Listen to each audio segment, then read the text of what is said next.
This is Amy at Century 21. We have been talking about the home buying process. So we've talked about finding a realtor. We've talked about getting pre-qualified for a loan.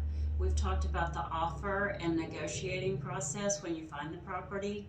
So once you find that property, the next step is to have your inspections. So there's a variety of home inspections you can do. You can do a just basic home inspection. Most lenders and most buyers want a termite inspection. If there's a septic, you might want the septic inspected. If there's a well, you could possibly think about having the well inspected.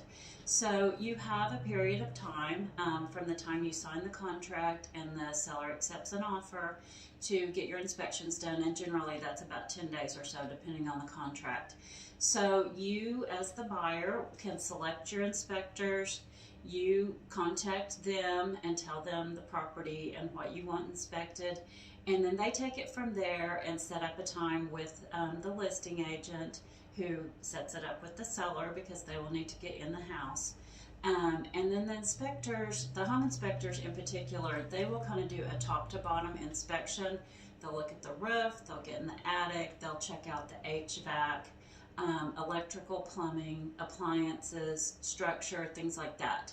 And then from there, they will prepare a report, and most of them have very nice reports that have pictures and recommendations and just a lot of good items of information for you to have as the homeowner.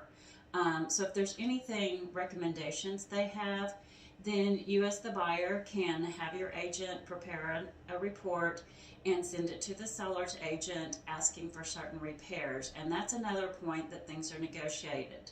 The seller is not required to make the repairs per the contract generally, but on the flip side, if you as the buyer, if there's things you want done and the seller is not willing to do them, then that is an opportunity you have to consider whether you want to proceed or not. Most sellers are willing to make some repairs, but it's a case by case, and it is another point of negotiation. It's important to get that information before you proceed in buying the home. So just a little tip on the home buying process. This is Amy Hall, Century 21.